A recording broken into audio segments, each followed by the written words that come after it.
Hola, ¿cómo están? Muy bienvenidos a un nuevo capítulo de Influyentes aquí en CNN Chile. Y estamos hoy día con Mario Desbordes, quien es el candidato presidencial de Renovación Nacional. Muy bienvenido. Y del PRI también. Y del PRI, es cierto, y usted siempre lo nombra además. Ah, sí, toda la razón. Sí. ¿Cómo está? Bien, pues. Muchas gracias por estar aquí hoy día con nosotros. Y quiero partir preguntándole por una de las noticias de esta semana, que ha sido la decisión del Consejo de Monumentos Nacionales de retirar para restaurar la estatua del general Baquedano. Y usted es de los pocos candidatos de su coalición que respaldó la decisión del Consejo de Monumentos, y todos los demás más o menos dijeron lo mismo, que no, que esto era una falla, era como reconocer el fracaso del gobierno en controlar el orden público. ¿Por qué usted encuentra que fue una buena decisión? Primero, porque sé lo que es estar en los zapatos de los carabineros. Luego sé lo que significa el intentar rescatar el monumento con 5.000, 6.000 personas manifestándose, dentro de las cuales hay 100, 200 violentos. O sea, como ministro de Defensa, pero también antes, analizamos, se puede custodiar, se puede interrumpir una manifestación de 10.000 personas con un vehículo lanzaagua, lanzagases para llegar al centro de la plaza. Esa sola estampida te puede costar 10 muertos. Entonces, ¿a qué costo proteges el monumento? Y eso es lo que hay que tener cuidado. Y lo otro, todos los que dicen debió haberse protegido, lo dicen de la comodidad de su casa. Es bien fácil ser valiente, ser choro, ¿cierto? Hay que defender el monumento, si lo estoy diciendo con un café en la mano, con un whiskacho. Es bien fácil. Resulta que en la práctica es extraordinariamente difícil. Además, hay un proyecto aprobado hace mucho rato. Si lo que el presidente Piñera había hecho hace meses es darle curso al proyecto de remodelación de la Alameda. Y ese proyecto, aprobado por la presidenta Bachelet y refrendado por nuestro gobierno, contempla que eso se transforme en una explanada y el monumento sale igual. Ahora, tiene toda una carga simbólica, por eso ha desatado toda esta cantidad de reacciones, ¿no? Es como, se ha visto por su sector como una claudicación del gobierno frente a la violencia que hay los días viernes u otros días. ¿Cuál es su postura acá respecto de usted y su futura, si fuera el candidato de su coalición? ¿Cómo va a lidiar con estas visiones que son distintas de las suyas? Usted está diciendo acá, hay vidas en riesgo, están las vidas, está el problema para los carabineros, para los manifestantes, pero resulta que su sector tiene otra postura bastante mayoritaria. No sé, fíjate, mucha gente del sector me dice, tiene razón. Cuando analiza Digo dirigentes, o sea, por ejemplo, las personas que se han manifestado respecto de esta remoción. Sí, porque creen que eso vende y saca votos. Yo prefiero decir cosas que no sean populares, pero decir la verdad. O sea, ¿es posible hacer una custodia? No. Ahora, súper importante, separemos la manifestación pacífica, defendamos la manifestación pacífica, cuidemos la manifestación pacífica como un derecho insustituible de la ciudadanía en democracia, ¿cierto? Es la forma en que el ciudadano le hace presente a la autoridad, mire, tengo este y este otro problema. Y para cuidarlo, entre otras cosas, no hay que mezclarla con la violencia. Y aquel que junta las dos y valida las dos está ensuciando este derecho a manifestarse y está dañando el derecho a manifestarse. Primera cosa. Segundo, sacar el monumento no le va a solucionar en nada el problema a los vecinos del barrio. Lamentablemente, se los digo, estos delincuentes van a seguir quemando, saqueando, destruyendo, porque hay que enfrentar esto ya en serio. O sea, olvídate. ¿Y cómo se hace en serio? Son varias cosas. Lo primero, distingamos entonces quiénes son los que provocan estos desmanes más graves. Son grupos anarquistas antisistema. No les importa la nueva constitución, no les importaba el apruebo o el rechazo. Son personas que están intentando echar abajo el sistema completo. Están vinculados con grupos italianos, griegos, brasileños, la cúpula. Y por lo tanto, para ellos este tipo de símbolos, como el de Baquedano, como el de una iglesia, cuando han incendiado iglesias, son objetivos en cuanto son símbolos de autoridad. ¿No es cierto? Ahora, pero ¿cómo se explica entonces que si está tan claro el diagnóstico, y además siendo usted una figura importante porque fue ministro de Defensa, digamos, el gobierno no haya logrado restaurar el orden, evitar que pasen estas situaciones? La tarea es del gobierno, ministro del Interior, carabineros, de la Fiscalía y por supuesto de los tribunales. Para restaurar el orden ahí lo que tienes que primero hacer es dotar a la policía de las herramientas necesarias para poder enfrentar una situación como esta. En Chile tenemos una lógica distinta a lo que acaba de pasar en Francia, en donde el presidente Macron le dice al Congreso, apruébeme una ley para prohibir que la gente filme a los policías. Sí, que fue muy criticada, digamos, y tuvo que echar pie atrás Macron justamente porque impedía también tener pruebas contra abusos policiales. Nuestra lógica tiene que ser la inversa. transparencia absoluta en los procedimientos. Para eso el policía tiene que portar cámaras inviolables en estos lugares céntricos contactadas, y eso pasa en Bruselas, pasa en Cataluña, directamente con la central de comunicaciones. Entonces el jefe está viendo lo que sucede. ¿Qué pasó? En tiempo real. En tiempo real. Eso te permite valorar, validar o rechazar un procedimiento. Lo valoras, mire, sucedió tal cosa, el funcionario hizo lo correcto, estaba siendo agredido, actuó de manera racional. Se discute la proporcionalidad versus la racionalidad. El criterio en el actuar de la policía es racionalidad. Los elementos a utilizar para enfrentar una situación de delito o de falta tienen que ser racionales, tienen que ser adecuados, no exactamente los mismos. Me están tirando una molotov, por supuesto que hay herramientas que tiene la policía que están antes del arma de fuego que tiene que usar. Entonces, en este caso, lo primero es eso. Y no han querido gastar, y con eso se ha demorado un kilo en gastar. Hay 50 millones de dólares de un préstamo del BID aprobado hace 2 años. Que no se han gastado. ¿Y por qué no? O sea, ¿cómo se puede explicar siendo esto un problema como...? Son varias las razones, pero mira, el por qué a estas alturas da un poco lo mismo. Lo que tenemos que hacer es dotar a la policía de las herramientas para que la ciudadanía tenga tranquilidad de qué está sucediendo. Exactamente, porque ha habido, y bueno, vamos a entrar después digamos, directamente en el tema de la reforma o la refundación de Carabineros, sí. Pero hay, por supuesto, legítima preocupación de la ciudadanía por la situación de abuso de los derechos humanos, sí, claro. En el marco, digamos, del estallido social, las protestas posteriores. Por supuesto, la policía tiene que actuar con estándares muy altos, y eso es pedible aquí, en Roma, en Los Ángeles, en cualquier país, ciudad del mundo. Para poder actuar en esa zona, ¿qué hacen las policías antidisturbios en Cataluña con las manifestaciones graves que ha habido en el último tiempo? Ahora en España están con una manifestación muy grave por una ley decimonónica que sanciona a quien injuria al rey, sí. ¿No es cierto? Con cárcel, o sea, aquí en Chile no se nos pasaría por la cabeza eso. La policía antidisturbios tiene ellos un equipamiento adecuado, luego drones sobre la cabeza que están filmando todo lo que sucede. No son estos drones de una tienda comercial aquí en la Alameda, no, son drones de buen nivel con cámaras ópticas, infrarrojas, térmicas, que permiten que tú vayas determinando qué está sucediendo. Ya. Entonces ahí sí. La policía va a tener que actuar, ya. Y va a tener que reprimir. Con todo cariño, hay que decirlo con todas sus letras. Pero con estándares de respeto a los derechos de los humanos. Por supuesto, a la manifestación pacífica se le trata de una manera. A la manifestación que va al medio, tú tienes que, por supuesto, tratar de disuadir y decirle, paremos esto.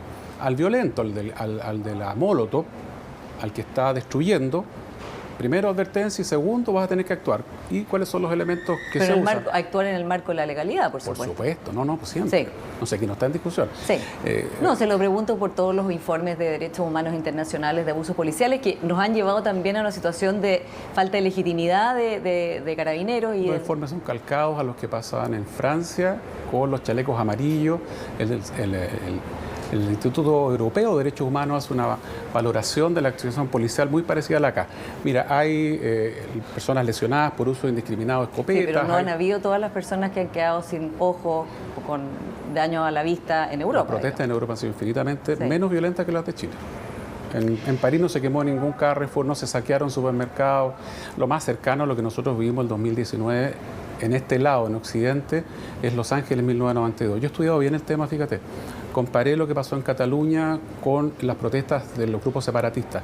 Miré lo que estaba pasando en Francia. Conversé con policías franceses, conversé con policías españoles. Bueno, y además usted fue carabinero, así que sí. Entonces, ellos mismos te dicen, oye, nosotros no hemos vivido nada parecido a lo que ustedes están viviendo. No, o sea, esos niveles de violencia, con esa cantidad de personas muy violentas, no la hemos tenido. Además, nosotros tuvimos una manifestación pacífica gigantesca, muy grande. O sea, tuvimos el 20% de la población del país en la calle. Eso tiene que hacer temblar el sistema completo. Es una campanilla ya, una campanada en la cabeza para todo lo que teníamos cargo de autoridad. Sí, entonces, quiero preguntarle, quiero moverlo un poco de tema. Justamente usted hizo una declaración diciendo que el estallido social, y me imagino que incluye también esta protesta multitudinaria, ¿no? Fue como la caída del muro de Berlín para su sector, para algunos de su sector que vieron algo que no se imaginaban, que era este malestar, este descontento. ¿Cree que esa caída del muro de Berlín realmente fue en la mayor parte de su sector? Porque, digamos, hay bastantes diferencias dentro de Chile Vamos respecto a la lectura del estallido social. En buena parte de mi sector sí. En la centroderecha ninguneaba los informes del Programa Naciones Unidas para el Desarrollo. Sí. Yo los mencionaba con la Cecilia Robaretti en un programa de radio durante años. Los poníamos sobre la mesa y eran referentes respecto de la sensación térmica que había en la ciudadanía chilena. Pero muchos de mis sectores decían, no, esto es falso. Las pensiones son las mejores del mundo, la educación está perfecta, la salud es atómica, es la mejor del mundo. Los índices macroeconómicos. Y nos sacaban el Gini, mira que estamos perfectos, ¿no es cierto? Aquí los dos extremos son malos. El que cree que no se ha hecho nada, que el país está pésimo y no reconoce todo lo que se ha logrado en 40 años, que es mucho, es muchísimo. Y aquel que no reconoce que con todo eso hay montones de cosas que fueron quedando en el camino, que fueron quedando bajo la alfombra y que significan estas explosiones de rabia. Decía hace poco un rector de la Diego Portales, mire, la gente quiere consumo, dejémonos de tonteras si el país no ha cambiado tanto. Porque el joven que vive en Las Condes y el que vive en Pudahuel, los dos quieren comprarse la misma zapatilla. Sí, pero hay una tremenda diferencia. El de Las Condes lo compra con lo que le sobra en el mes. El de Pudahuel se endeuda hasta el cuello para comprarse esa zapatilla. Entonces son realidades distintas y consecuencias distintas. Las desigualdades son reales. Hay muchas que se justifican porque no todos somos iguales, pero hay muchas otras que no. Y hay mucho abuso que es absolutamente real. Y lo decíamos antes del estallido. A mí se me criticó en EMOL, ¿cierto? La caluga duró 2 días. Hay muchas cosas que están provocando malestar en la gente y esto va a generar bronca. Esa era la frase.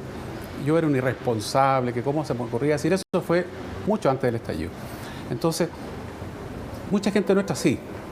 Sí, que de hecho Carlos Larraín, por ejemplo, dice que usted ha izquierdizado el partido. Y bueno, y muchos otros, digamos, emblemáticos de su partido y de su sector consideran que la lectura que hace usted no es la que corresponde a una persona de derecha.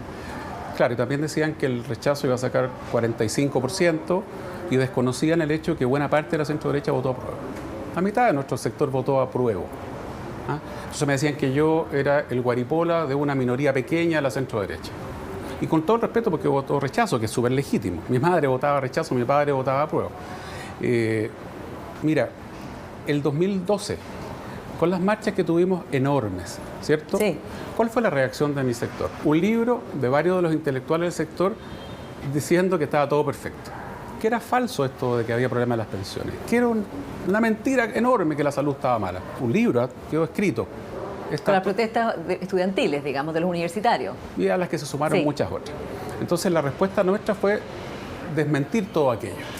Todavía hay parte de mi sector que insiste en que es todo falso, es todo artificial, que aquí lo que hubo fue un complot del marxismo internacional, ¿cierto?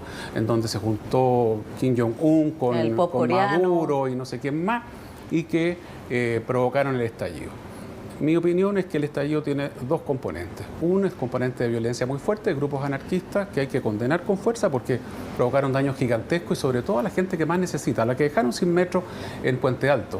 A 2 cuadras de la casa de mi mamá en Maipú quemaron las 2 estaciones del metro. Mi hermana, mi mamá, mi familia sin metro, no tienen auto, sin metro, ¿cierto? Desde Maipú para donde querían ir. Y el otro componente son los miles de manifestantes pacíficos que paralizaron el país. Chile no lo paralizaron los Molotov, y eso se enoja a la gente de mi sector cuando lo digo. A Chile lo paralizaron cientos de miles de personas en las calles que hasta el 14 se mantuvieron en la calle. Yo le recuerdo a los telespectadores que Chile cerraba a las 3 de la tarde hasta el 14 de noviembre. Recién el 15, después del acuerdo, el país empezó a funcionar de nuevo más o menos extendido hasta horarios relativamente normales. Ahora, por supuesto, condenemos la violencia, pero reconozcamos la demanda que hace la manifestación pacífica. No nos engañemos, no engañémonos. En ese sentido, como su sector usted mismo describe, está bastante dividido en cosas bien fundamentales, como por ejemplo la lectura del estallido social, la lectura sobre las desigualdades, el malestar. Tienen una discrepancia, tuvieron respecto de votar apruebo o rechazo, clarísimamente, digamos, y así otras materias, y sin embargo están todos juntos, incluyendo al Partido Republicano de José Antonio Kast, en una lista para la elección más importante del año, muy probablemente, porque es la que se juegan las siguientes décadas de Chile, para elegir a los convencionales constituyentes. ¿Cómo se explica eso? Primero, Chile Vamos. Chile Vamos es una coalición diversa. Yo tengo diferencias importantes con Libertad de Desarrollo, pero respeto su posición. Lo que yo le pido a Libertad de Desarrollo es que respete la mía. ¿Y la respeta? Libertad de Desarrollo es un decir, digamos, gente que piensa... Pero la gente que piensa de esa manera. No siempre, porque llevamos 30 años donde se ha querido instalar la idea que hay una sola forma de ver el mundo para ser de derecha. O sea, si yo creo la economía social de mercado, porque hay muchos economistas o intelectuales que pensamos lo mismo con Desbordes. Yo creo la economía de mercado, no, pero agrégale el apellido social, que no es un tema menor. Ludwig Erhard, que es el papá del milagro alemán, nos decía, la economía, el social es fundamental, que es la mirada humana a la política económica, que es la que permite que esto sea de verdad trascendente, que esto tenga estabilidad en el tiempo, etcétera. Creemos en la solidaridad como concepto central en lo que es la política pública. Y hay un sector de mi coalición que cree que la solidaridad es una idea de izquierda. Perfecto, yo respeto eso. Lo que yo pido es que también me respeten la posición mía, ¿no es cierto? La subsidiariedad amplia, no restringida.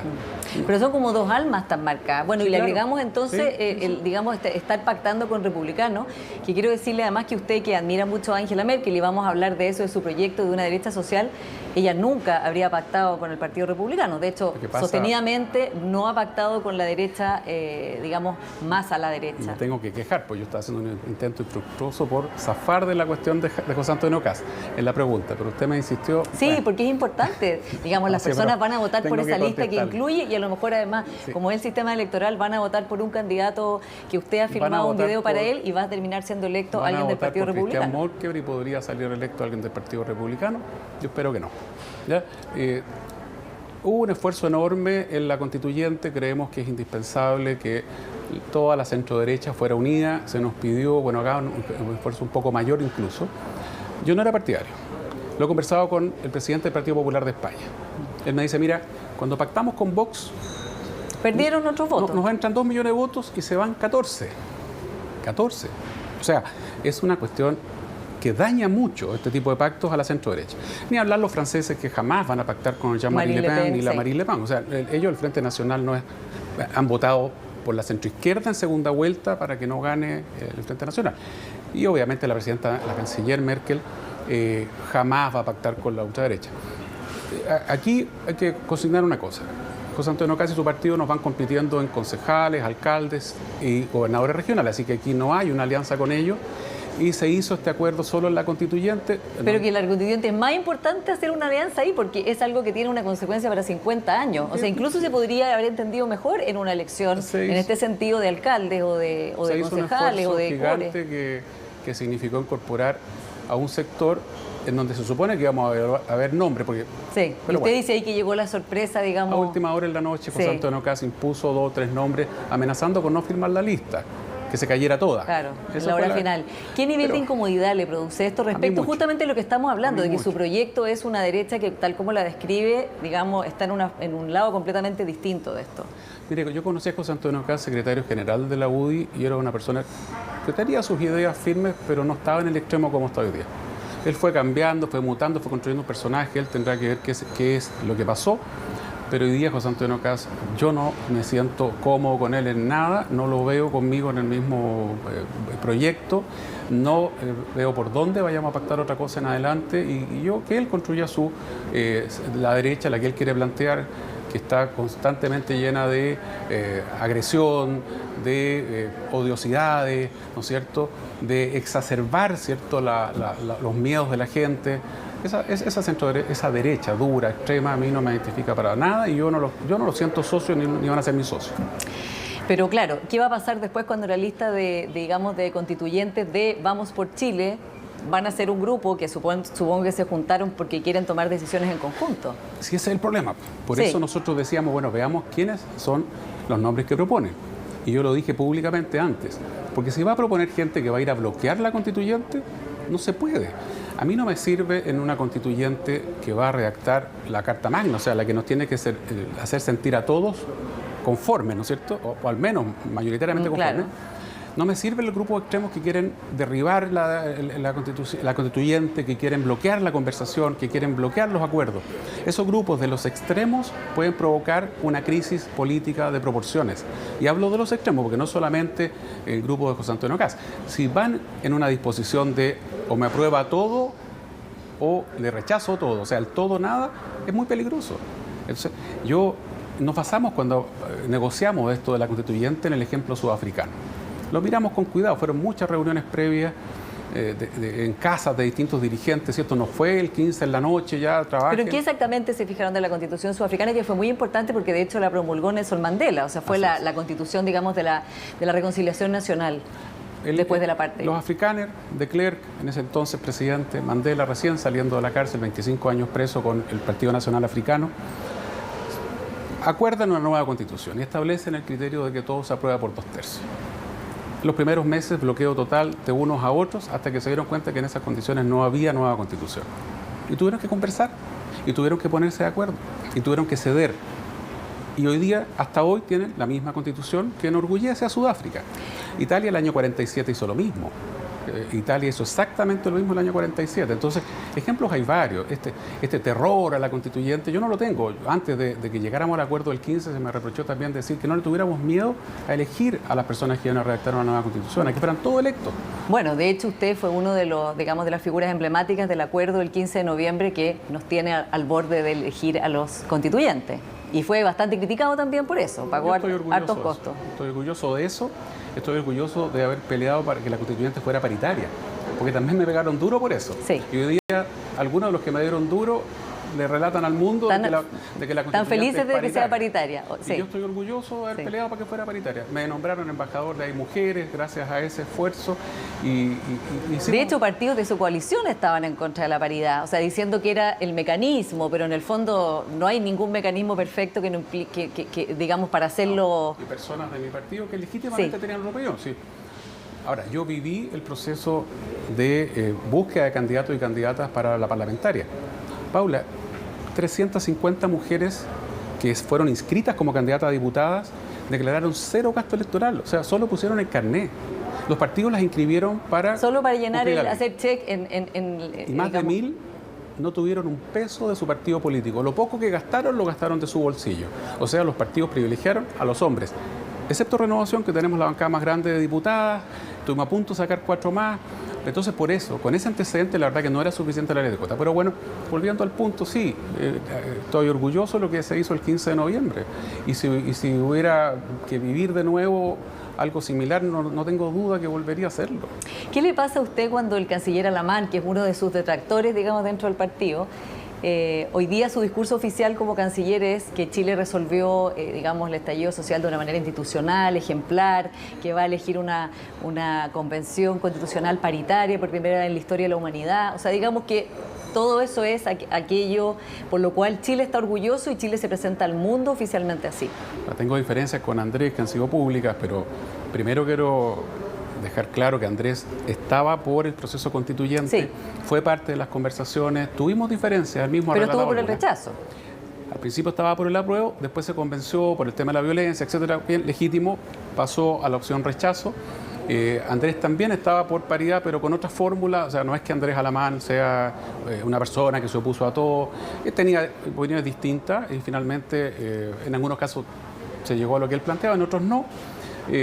Pero sí, en mi sector hubo mucha gente que se opuso al acuerdo mismo. Lo que Carlos Larraín me reprocha públicamente es que yo entregué el país, lo entregué a la izquierda por esto de entregar la Constitución en este aprobar, ¿no es cierto?, la Constituyente. Yo la verdad es que creo que hicimos lo correcto.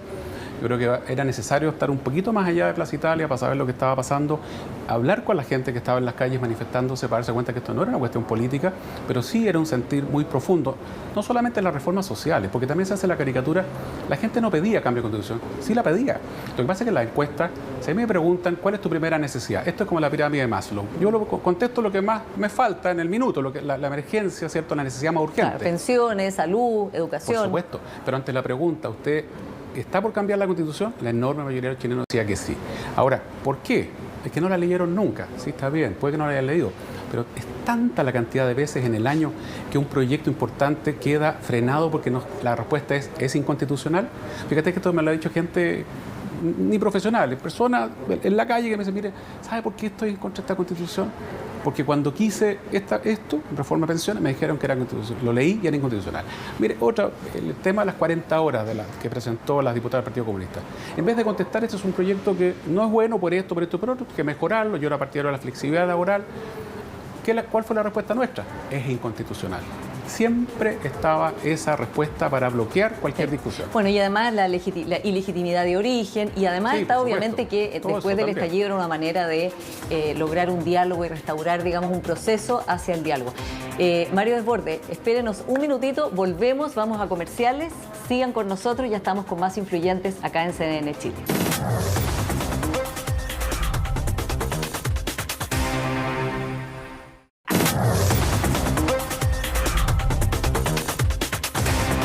Estamos de vuelta acá en Influyentes en CNN Chile, desde el Hotel Hyatt Centric. Estamos hablando con Mario Desbordes, quien es el candidato presidencial de Renovación Nacional. Bueno, nos habíamos quedado en el análisis que usted hace del estallido y su proyecto político que lo lleva también, por supuesto, a ser candidato presidencial de su partido. Usted dice que su referente máximo es Angela Merkel, ¿no?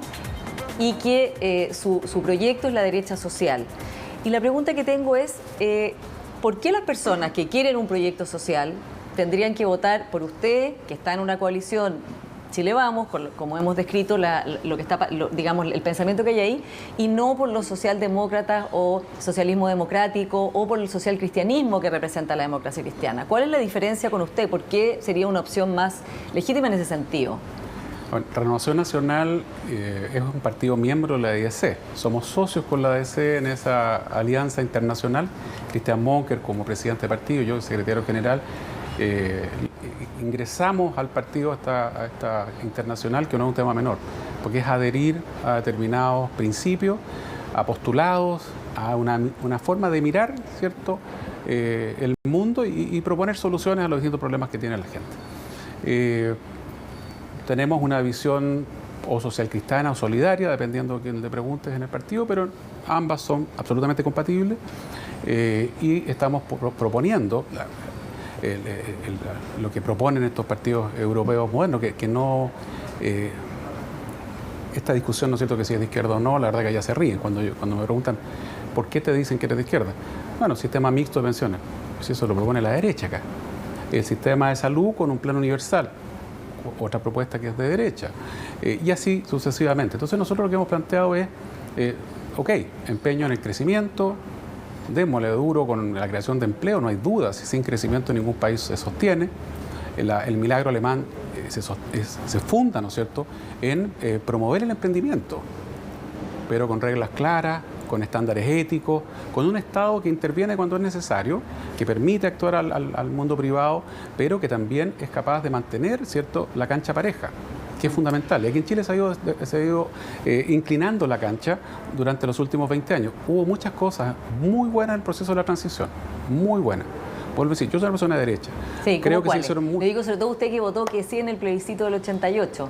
¿Qué reconoce que pasó en la transición que usted, me imagino, no habrá pensado que fue así y votó en contra? O sea, votó que sí. Sí, que voté que sí. Lo primero, por supuesto, la estabilidad y la consolidación del proyecto democrático que en ese minuto estaba en duda. O sea, no había democracia. No, respecto a lo que pasaba hacia adelante. Sí. Por supuesto, no había democracia hasta el 11 de marzo del 90. Luego, don Sergio Nofre-Jarpa me recordaba, mira Mario, cuando yo apoyé al ministro Foxley en la reforma tributaria o al ministro Cortázar en la reforma laboral, me trataron de izquierdista. X instituto, están los diarios de la época, los mismos de hoy día, dicho sea de paso. Si Jarpa es izquierdista... Y Sergio Nofre-Jarpa me decía, yo llegué a la convicción de que la reforma laboral era buena reforma laboral. Que esta gente no venía a comerse las guaguas, que Cortázar era un buen ministro, que Elwin era un buen presidente. Yo estuve en el homenaje al presidente Elwin que le hizo Alberto Hurtado en el ex Congreso Nacional hace unos años atrás, obviamente en vida a él, y fue muy emocionante para mí estar sentado en el Salón de Honor del Congreso y el presidente dice, y tengo que agradecer también a Sergio Nofre-Jarpa y a toda la gente que como él nos ayudó en la democracia de los acuerdos. Renovación Nacional, nosotros como sector, como partido, hemos dado pruebas una y otra vez que estamos por construir una sociedad más justa, que estamos abiertos a los acuerdos, que somos capaces de conversar, de dialogar. En lo personal, no habrá dudas de que tengo capacidad para conversar, para dialogar, para convocar, que me respeta la oposición y por eso si llego a ser presidente, que espero que así sea, soy uno de los que podría decir, mire, en momentos de crisis ya me probaron, yo ya hice lo que había que hacer, ya junto a otros nos echamos al hombro una serie de responsabilidades, junto a otros nos sentamos a la mesa, junto a otros dialogamos, encontramos soluciones. Sí. Y eso yo creo que es muy importante para el presidente o presidenta que viene. Si este periodo va a ser muy complicado. Sí. La nueva Constitución va a estar en 2 años más. Y por lo tanto, antes que eso hay que cometer una serie de reformas. Sí, y hay que hacerlas, digamos, no esperar a la Constitución. Usted el 15 de noviembre tuvo una posición protagónica, como usted mismo ha estado contando, pero al irse al gabinete, al Ministerio de Defensa, pasó obviamente que hubo muchos meses en que no estuvo en la escena, digamos, del debate público, político del día a día, estuvo en su ministerio, salió, digamos, y eso le ha traído como consecuencia que no está marcando mucho la encuesta y no se ve como la carta con más probabilidades de ganar la primaria legal de su sector. ¿Cuánto le costó en términos de candidatura haber estado de ministro de Defensa? En términos de candidatura yo creo que no tanto. Las encuestas hoy día, las encuestas serias, reconocen los encuestadores que te está contestando la presidencial el 30%. ¿Cuáles encuestas son serias? La de la UDD, por ejemplo, que... No tengo... Yo, mira, hay mucha encuesta. A mí me sorprende CADEM, que tiene que dar explicaciones cada cierto rato. Esta semana hubo un reproche que salió en la segunda. De todas las demás encuestadoras que le dijeron, por favor, ¿por qué esta pregunta que le hacemos todos, en la suya marca 20 y en la nuestra marca 12 en todas las demás? Y resulta que la semana siguiente en esa pregunta, que era la del gobierno, baja el gobierno 5 o 6 puntos, como que se ajustó. No es contra CADEM, es que CADEM en una nota en la tercera aparecía el año pasado diciendo que se estrechaba el margen entre quienes votaban constituyente 100% electa o la mixta, que se estrechaba y fue 82-18. Entonces, no sé, es un tema de método, no tengo idea. Pero hay otras, como Criteria, que han sido en general bastante más aceptadas, en donde Valdivieso, el dueño, dice, o el gerente, en este minuto no podemos predecir nada de la presidencial. Lo dice públicamente, lo dicen los medios, salió el otro día también en el mismo diario. O sea, ¿usted cree que esta carrera no está ganada por el alcalde Lavín? No, para nada. Pues si Joaquín creyera que ganó la presidencial, es que no está entendiendo lo que pasa. Y no creo que sea así. Joaquín es un hombre bastante aterrizado, con los pies bien puestos en la tierra. Ahora, ¿qué pasaba con las personas que marcaban más se perfilaban nítidamente como presidenciales, marcaban 40 puntos, no 12 puntos, no 10 puntos? Claro, no, si a esta altura del partido, digamos, ya había una nitidez que hoy en esta elección no hay. Piñera, recordábamos cuando lo proclamó Renovación Nacional en 2005 y los detractores le decían, oiga, usted marca menos que Lavín, es Lavín el candidato. Y Piñera me decía, y nosotros decíamos, Lavín va bajando, yo voy subiendo, la verdad que no se notaba mucho al principio, y terminó ganando la primera vuelta Sebastián Piñera. Entonces, en términos de encuesta no me complica. Efectivamente, entrar al gobierno, por supuesto, que significó para mí un costo, no hay duda. Habíamos aprobado recién el primer 10%, el que sigo reivindicando sin ninguna duda. Y que le costó muchas críticas en su sector. Sí, claro, es que era re fácil desde la academia o desde quienes no querían reconocer que había gente pasando hambre en las poblaciones. Oye, sin ese 10% yo no tengo duda que habríamos tenido un estallido y ya no como el de octubre, habría sido mucho más grave porque la gente cuando sale a la calle... ¿Sí? Porque si la gente sale a la calle por hambre, por Dios, que es distinto. Yo estudié en un liceo público en la comuna del Bosque, la directora del liceo nos pidió a los exalumnos que ayudáramos con mercadería a los estudiantes actuales que estaban pasando hambre. O sea, cuando hay gente que te dice, no es cierto que haya habido hambre, es mentira lo de las ollas comunes. Por favor, o sea, ese nivel de desconexión que se lo he visto a varios es tremendo, es peligroso incluso. Habíamos aprobado el 10%, que no es una política pública, si eso era una medida de emergencia, es como rompa el vidrio en caso de emergencia. No es una política pública. Yo no quisiera que la gente saque de su bolsillo para paliar la crisis. Pero bueno...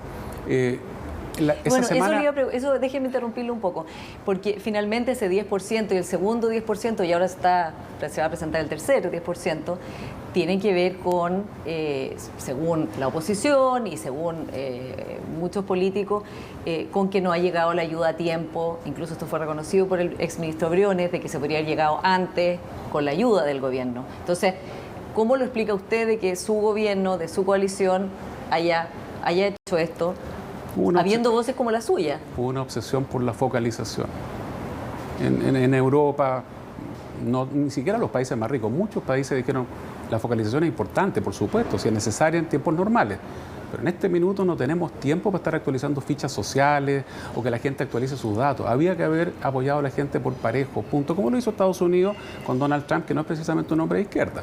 Entonces, nos equivocamos mucho en eso. A las pymes nunca le llegó bien la ayuda. Al mundo de la gastronomía, al mundo del turismo, sigue todavía... ¿Usted qué habría hecho distinto si hubiera sido presidente?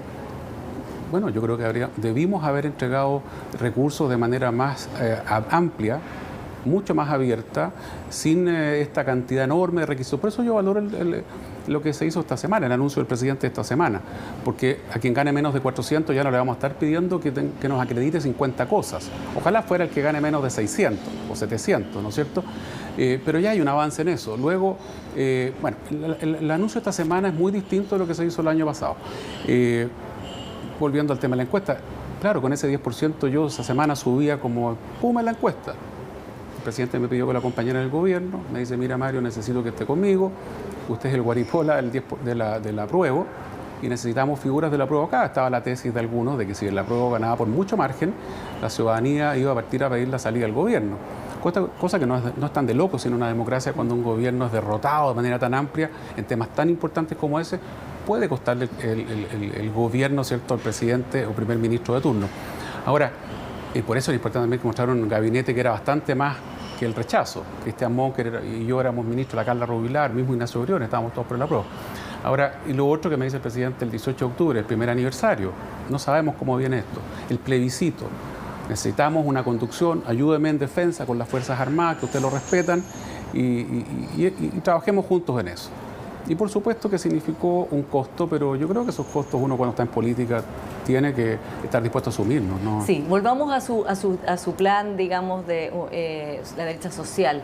En términos de pensiones, por ejemplo, ¿usted cree que el proyecto que ha presentado el presidente de reforma de pensiones, que está bastante difícil que salga, digamos, con el 3 y 3, etcétera, un 6% adicional de cotización, un 3% a la cuenta individual, un 3% de solidaridad, ¿es suficiente para mejorar las pensiones? O sea, ¿usted se identifica con esa propuesta o en su gobierno haría otra cosa? La propuesta del gobierno va en el camino correcto. Va también recogiendo lo que la Comisión Bravo planteó, una comisión que convocó la presidenta Bachelet, si esto no es un invento nuestro. El proyecto de la presidenta Bachelet tiene más o menos las mismas bases de lo que el presidente luego Piñera planteó. Por lo tanto, también recogemos buena parte de eso que mi sector no quiso apoyar en su minuto. En que en síntesis es establecer un sistema mixto de pensiones con un pilar solidario en el componente contributivo, o sea, la gente que ha trabajado en la vía, que tiene cotizaciones, ¿cierto?, y que las tiene muy bajas, las subimos por la vía de establecer un fondo solidario que lo puedes constituir por aporte de los trabajadores activos, y eso es volver a la lógica del reparto, y yo no estoy de acuerdo. Yo creo que el 6% debe ir íntegro a los trabajadores, o lo puedes constituir con aporte de todos nosotros que pagamos impuestos. El que compra el kilo de pan y el que tiene que pagar impuestos a la renta todos los años. Todos pagamos impuestos, yo creo que de ahí debería salir esa plata. O sea, usted o sea, en el fondo tampoco está de acuerdo con el proyecto actual del gobierno de 3 y 3, sino que el 6 sería entero a la cuenta individual. Hubo que transar con la democracia cristiana. Pero no se va a aprobar tampoco con 3 y 3 porque es clara el senador Letelier y la senadora Goich han sido muy claros de que para ellos el 6% completo a reparto. Yo no estoy de acuerdo con ello. Y por eso que si el gobierno no llega a acuerdo, yo creo que entonces defienda que el 6% de los trabajadores. Ahora, el proyecto... Y dígame, ¿cómo se logra la solidaridad? ¿Con impuestos generales? Sí, claro. Sí. Con exenciones tributarias, reforma tributaria, fundamentalmente las IVA, exenciones. ¿De qué manera se recauda eso? No, aumento de IVA por ningún motivo. Ya. Es lo más regresivo que hay. Yo quiero dejar constancia de dos o tres cosas. En el mundo te dicen, para mejorar las pensiones, tú tienes que aumentar la edad de jubilación y aumentar la cotización. Son las dos fórmulas fundamentales. Y también, por supuesto, el componente de aporte estatal, que está en el pilar estatal, que está en todos los países desarrollados. ¿Aumentamos la edad de jubilación en el proyecto? No, pero el presidente y este gobierno propone un incentivo, que la gente se pensione más tarde. Tengo una tremenda impresión de la ministra Saldívar, creo que es una estupenda ministra. Ella, Augusto Iglesias, que uno lo asesore, son gente muy capaz. Y nos dicen, mire, no lo voy a obligar a la señora, ¿cierto?, que a los 60 se podría haber jubilado, que se quede hasta los 63, como plantean algunos especialistas. Pero sí le voy a decir, si usted se queda un año más, usted aporta y yo aporto para que su pensión mejore mucho. Luego, el aumento en la cotización, que en el promedio OCTE es de 18%, estamos en el 10%, se logra por la vía de este 6% que aporta el empleador, ¿cierto?, del sueldo bruto, que es gradual y que nos lleva a 16%. Esas dos medidas eran fundamentales para mejorar las pensiones de las personas que hoy día trabajan. ¿Cómo ayudo al que está hoy día pensionado? Mi padre, que tiene una pensión de 180.000 pesos. Cuando me decían en los debates, usted, la derecha no tiene idea de lo que pasa con las pensiones, pero si mi papá tiene una pensión de 180. Pero ¿cómo se lleva esa pensión al sueldo mínimo, que sería como un horizonte compartido en ese sentido, hasta cierto punto con la oposición, de llegar a que la pensión mínima sea equivalente al sueldo mínimo? Lo que pasa es que el gobierno ha tenido dificultad para contar lo que está haciendo. Y en eso, te insisto, tenemos una gran ministra del Trabajo. La propuesta que se hace es que ninguna pensión, debería bajar de la línea de la pobreza, aunque tenga una densidad de cotizaciones muy baja. O sea, la persona cotizó 15 años, no baja de la línea de la pobreza. Y luego, con cierta densidad mínima, que si no me equivoco son 20 años, no baja del sueldo mínimo. 30. ¿La del sueldo mínimo son? La del sueldo mínimo son 30. Gracias por la ayuda. Y por lo tanto, es extraordinariamente completa la propuesta que se está haciendo. Yo conversé con Carolina Goich varias veces esto, a quien respeto y admiro mucho, y me sorprende que esté tan dura como la veo hoy día en una posición más cercana quizá al PS que la propia democracia cristiana. Y sé que Carolina Goich es una mujer flexible y que está dispuesta a dialogar y espero que se pueda llegar a acuerdo con ella. Quiero que volvamos al tema de Carabineros, justamente porque así es uno de los temas que completamente le va a tocar al próximo presidente o presidenta. Se habla en lo mínimo de una reforma importante, como muchas comisiones también han hecho ese trabajo digamos, de establecer una reforma que con niveles mayores de transparencia, con protocolos de apego restricto a los derechos humanos, con mayor capacitación técnica, como usted describía. Yo le quiero preguntar a usted, que fue carabinero, que conoce la institución, ¿qué opina, lo representa las palabras de la ministra Rubilar de que hay que refundar Carabineros? No estuve de acuerdo con Carla, que es gran amiga mía, en ese punto no estuvimos de acuerdo. ¿Por qué? Porque refundar tiene una connotación distinta. El Carabineros, para empezar, tiene una evaluación ciudadana infinitamente mejor que la que tienen quienes están hoy día proponiendo la reforma más drástica. Claro, pero declinante, digamos, muy dramáticamente declinando pero por casos. Sigue siendo una de las mejores de Chile. Ni los empresarios, ni la iglesia, ni, no sé, no recuerdo quién puede estar, las radios creo que están un poco más arriba. Sí, pero digamos está en una crisis de legitimidad Carabineros importante y por eso se está hablando de todo esto. Y por eso hay que hacer reformas importantes. Sí. Y reformas en serio. ¿No? Yo no estoy hablando de, mire, esto es un tema de más recursos. No es un tema de más recursos. Lo dije antes del estallido. El presidente se me enojó en una entrevista en un diario cuando dije, bueno, si queremos hacer este famoso giro copernicano en la seguridad ciudadana, hay que invertir mucho más en la policía, porque aquí hay que mejorar. Proceso formativo, incentivo. Hay 5.000 vacantes sin llenar, Paula. No hay gente suficiente para llenar las vacantes, no hay motivación. Porque hay gente que quisiera ser policía. ¿Cómo está el clima al interior de Carabineros? Complicado, frustrado, dolido. Ha sido un proceso, una mezcla de cosas. Después del estallido, insultos, amenazas, bullying a los hijos de los carabineros. Luego sentirse poco apoyados por la autoridad. Bueno, pero también con casos emblemáticos, digamos, de transgresión a los derechos humanos. Claro, o sea, eso también es algo de lo cual tienen que hacerse cargo. Ningún carabinero duda y discute de que el que no cumplió la ley, que cometió un delito, hay que sancionarlo. Yo nunca he escuchado a un carabinero o carabinera, y converso con muchos, que me diga, mire Mario, todo está bien y ninguno cometió un delito. Al revés, todo aquel que cometió un delito tiene que ser sancionado duramente, porque ellos mismos están preocupados de que esas personas que ensucian el nombre de la institución sean sancionadas. Ahora, tenemos que modernizar las mallas curriculares, tenemos que modernizar las capacidades de la policía, más recursos. Tenemos una policía que es quizá, y esto se me enojaron algunos, pero si no la mejor, una de las mejores de América Latina, y eso no está en discusión, pero que tenemos que llevar a estándares europeos. Yo prefiero, la policía de Los Ángeles es muy buena también en Estados Unidos, y yo tengo como referente dos policías que son las españolas. La Policía Nacional de España, que tiene presencia urbana en todo el país, y la Guardia Civil Española. Uno tiene que ver cómo funcionan ellos, qué están haciendo, ¿por qué España? Porque tiene parecida a nosotros, ¿cierto?, la idiosincrasia, una idiosincrasia parecida a la nuestra, además tiene un nivel de recursos también limitado. España no es Alemania, no es Dinamarca, en donde los recursos son muchísimo mayores, y tenemos que, por lo tanto, hacer una reforma en función de nuestra experiencia, pero también mirando a quién tenemos como referente. Ahora, en el debate, ¿terminamos o no con el carácter militar de Carabineros? Bueno, debatámoslo. La Guardia Montada del Canadá es militar, es una de las mejores policías del mundo. La Guardia Civil Española, la Gendarmería Francesa es de carácter militar y son extraordinarias policías. O sea, pareciera que el carácter militar no es un problema. Sí, pero y el punto de que realmente sea digamos, Carabineros subordinado al Poder Civil y que no se manden solos, cito entre comillas, al senador Insulza, ¿es importante para usted? No concuerdo con José Miguel. Ni los militares ni los policías se mandan solos. Alguien que ha sido ministro del Interior o ministro de Defensa y que hizo la pega no puede decir eso. Yo sé que José Miguel hizo su pega como ministro de Defensa, una frase quizá en su minuto, no sé en qué contexto, ¿no? Yo tengo no, pero una frase que ha sostenido, digamos, consistentemente. No, yo fui ministro de Defensa. Y otros especialistas, Lucía Damer, lo mismo, digamos, que el poder finalmente no hay un control civil adecuado. Es una caricatura. Si tú tienes capacidad para descabezar todo el alto mando, si tú eres el que determina cuánto presupuesto tienen, solo con esos dos factores tú ya podrías perfectamente ser el que manda, si quieres mandar.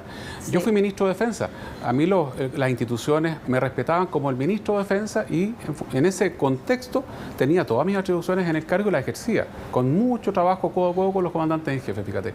Nunca sentí que no reconociera. Ahora, las declaraciones de los militares respecto de que quienes habían intentado vandalizar la estatua del general Baquedano eran antichilenos y ese tipo, ¿usted no lo considera que eso es una manera de no estar subordinado al poder civil? Son tipo de declaraciones que fueron muy criticadas en ese sentido. El ejército hace una calificación de un delito. Critica a personas que están cometiendo un delito. Claro, pero nadie es antichileno, digamos. O sea, en opinión del ejército, y yo creo que también, a ver, el anarco antisistema es antichileno. ¿Pero le pareció que era criteriosa una declaración de ese tipo? Era necesaria el ambiente que había el viernes en el ejército. Internamente. ¿Cómo era ese ambiente? Convulsionado, molestia, rabia, pena, dolor. Jamás pensando en hacer algo más allá que internamente, ¿cierto?, socializar esa molestia. Nuestro ejército no tiene ninguna intención, ninguna de nuestras instituciones de la defensa, de intentonas golpistas, ni nada por el estilo. No. Solo, entonces, pero había mucho. Pero me parece que estar hablando de ese malestar es deliberativo en un cierto sentido. Pero son seres humanos. No, deliberar es decir, mire, yo estoy con esta o esta otra opción política. Yo votaría a favor o en contra de este proyecto de ley. Yo creo que en este caso el alcalde lo ha hecho bien o mal. Eso es deliberativo y eso no lo pueden hacer. Son obedientes y no deliberantes. Distinto es que si se está cometiendo un delito, se expresen respecto de las personas que están cometiendo ese delito. En ese lugar hay una tumba. Hay un soldado. El soldado desconocido. Que murió en la batalla de Tacna, ¿no es cierto?